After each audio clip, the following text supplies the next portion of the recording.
des problèmes de la vie, mais qui ne t'affranchit pas de l'esclavage.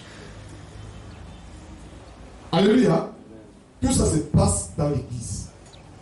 Mais ce matin, je vais te révéler l'autre dimension de la délivrance qu'on appelle l'affranchissement. Un esclave affranchi n'est plus sous le pouvoir d'un maître. Alléluia. Il est libre de décider dans sa vie. Amen. Il est libre de suivre qui il veut. Amen. Mais celui qu'on donne le pain, qu'on donne les remèdes, qu'on ne fait que aider tous les jours, n'est pas libre. Il n'est pas libre, il est colonisé. Il est esclave. Jusqu'au jour où on va l'affranchir. On le délivre juste de la famine. Amen. On le délivre juste du manque. On le délivre de la maladie. On le délivre. Mais on ne l'affranchit pas. On ne le libère pas. Ce matin, Dieu va te libérer. Quand on délivre quelqu'un, ça fait le spectacle. Alléluia. On fait le spectacle pour délivrer. On fait toutes ces choses-là pour montrer qu'on a pu vous aider. Alléluia. Mais quand Dieu t'a franchi, ça ne fait pas de bruit. Acclame pour Jésus. La plus grande délivrance n'est pas un spectacle. Dieu ne fait pas les bruits quand il t'a franchi. Tu ne vas pas voir quelqu'un tomber. Alléluia. Tu ne vas pas voir quelqu'un dire que non, c'est non. Quand Dieu t'a franchi, il n'y a pas de gesticulation. Tu ne gesticules pas. Tu ne trembles pas. Amen. Tu sors d'une dimension à une autre. Et cette dimension t'est transmise par la connaissance. Et il faut connaître celui-là qui transmet cette connaissance. Alléluia. Il s'appelle le Saint-Esprit. Au verset 37 de Jean 5. Et le Père qui m'a envoyé a rendu lui-même témoignage de moi. Vous n'avez jamais entendu sa voix. Vous n'avez point vu sa face. Écoutez bien. Vous n'avez jamais entendu sa voix. Vous n'avez point vu sa face. Écoutez. C'est ton écoute, ta capacité de saisir qui produit la capacité de ton affranchissement. Amen. Et sa parole ne demeure point en vous parce que vous ne croyez pas à celui qu'il a envoyé. Sa parole ne demeure pas en vous parce que vous ne croyez pas à celui qu'il a envoyé. Ok.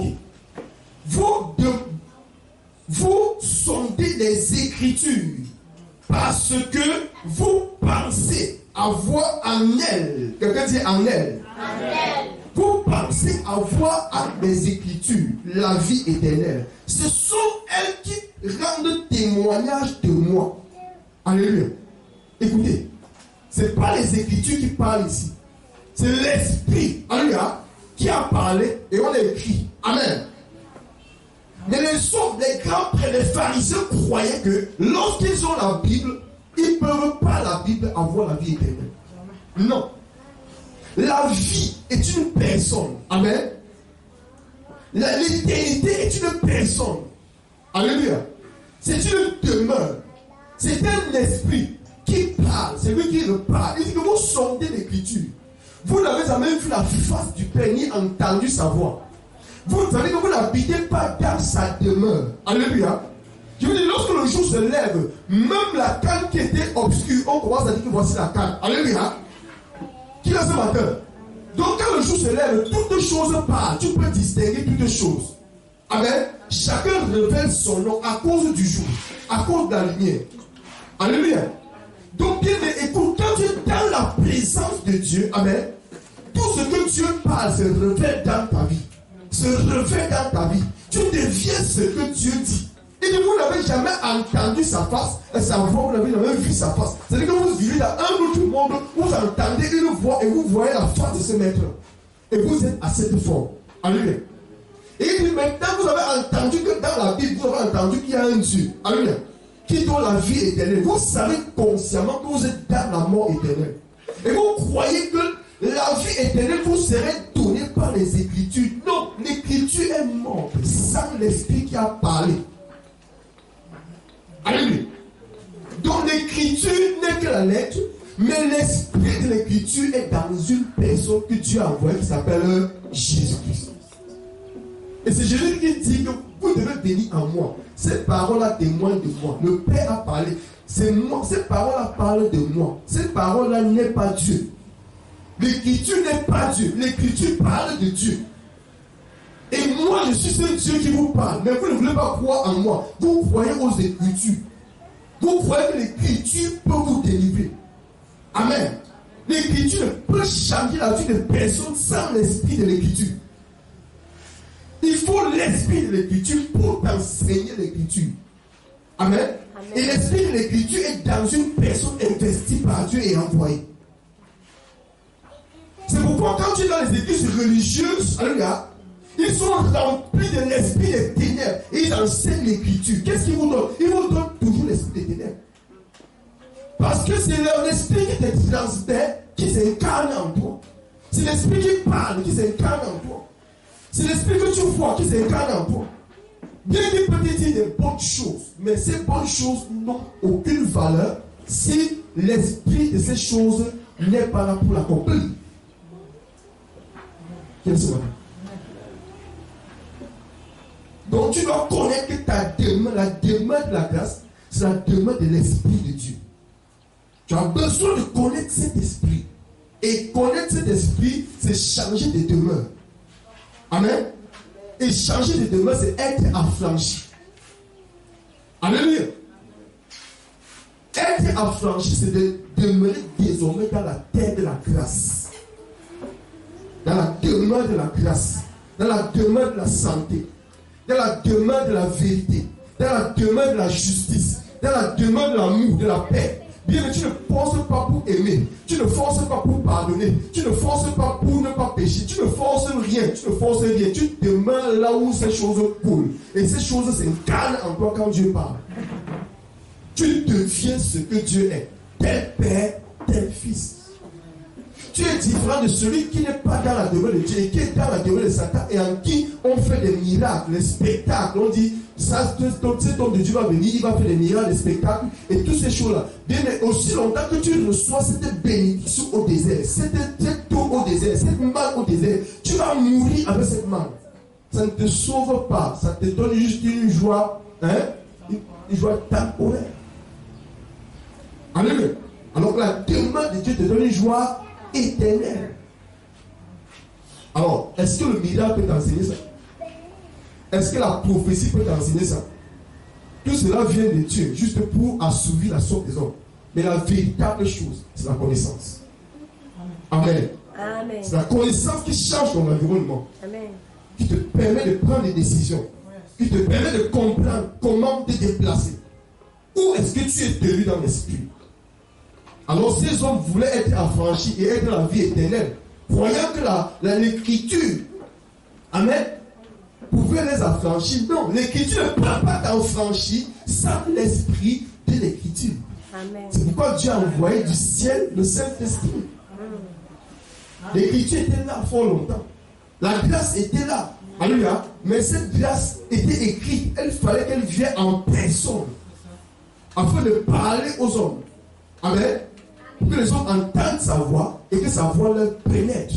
Écoutez, il dit ici, il dit, et vous ne voulez pas venir à moi pour avoir la vie. Les hommes ne veulent pas venir à lui. Parce qu'ils sont déjà des archibishops. Amen. Des grands papes. Des personnes comme les Nicodèmes, comme nos. Amen. Ils ne peuvent pas venir avec Jésus-Christ. Ils veulent juste voler la grâce. Alléluia. Mais ils ne peuvent pas opérer s'ils n'habitent pas dans la maison de Dieu. Ils ne sont pas fils de Dieu. S'ils ne sont pas l'incarnation de Dieu. Tu ne peux pas habiter dans l'obscurité et me dire que tu vas produire la lumière. Ta demeure détermine ce que tu produis. Car ta demeure est un esprit. Appelons pour Jésus-Christ. Tu ne peux pas demeurer dans la mort et me dire que tu vas produire la vie. Mais soyez conscients, vous, enfants de Dieu. C'est pourquoi quand ils sont question en joie, beaucoup croient que je parle pour parler. Ma joie ne vient pas de toi ni de cette église. Ni du nombre, ni de quoi que ce soit. Mon bonheur ne vient pas de nom. Je ne dépends pas d'un nom. Toi, tu ne dois pas dépendre d'un homme. Dieu ne vient pas pour créer le son de Dieu pour asservir les gens. Pour qu'ils deviennent au bourreau. Et vous devenez des esclaves. S'il n'est pas là, Daddy n'est pas là. Dans le grand Daddy n'est pas là. Et comme Daddy n'est pas là, personne ne vient à l'église. On a tout cherché, non. Et de cette génération, si tu n'as pas la connaissance, tu vas demeurer au désert pour attendre. Tu es assis là pour chercher le miracle, n'est-ce pas? On raconte, tu es au désert. Viens prendre la connaissance. Qu'on change ta mentalité. Qu'on formate l'ancienne vie. Que l'ancien père que tu écoutais t'avait donné. Tu ne sais pas que ta vie est la vie de celui que tu as passé ta vie à écouter. Tu n'es pas la forme, toi, tu es la forme de ceux-là qui t'en parlent. Et tous ceux qui sont dans le monde sont sur l'autorité de Satan. Vrai ou faux? Alléluia. Et tu as vu, tu as entendu, tu as vu, tu as entendu, tu as copié, tu as copié, tu as copié. Tu es devenu ce que le monde a dit. Dieu vient aussi ce matin te dire que tu dois devenir ce qu'il a dit. Alors c'est par cette connaissance que tu te donnes la parole et non au miracle de Dieu. Le miracle de Dieu, les prophéties de Dieu ne t'affranchissent pas, ça te délivre. Ça étanche juste ta soif et ta faim. Mais tu vas toujours mourir. Tu n'as pas la vie éternelle par ça. Bien que tu es à l'église. Amen. Viens à la parole. Viens à l'enseignement. Alors l'enseignement ou l'enseignant qui s'appelle le Saint-Esprit va t'enseigner le monde spirituel, comment ce monde est régi, comment elle fonctionne. Alors quand tu connais comment une carte ou bien un programme fonctionne, tu peux entrer dans ce programme et bien marcher. Alléluia. Nous voulons vivre dans le monde de Dieu, mais nous ne voulons pas connaître Dieu comment. Lisons le passage. Jean 4 à partir du verset 48 à 54.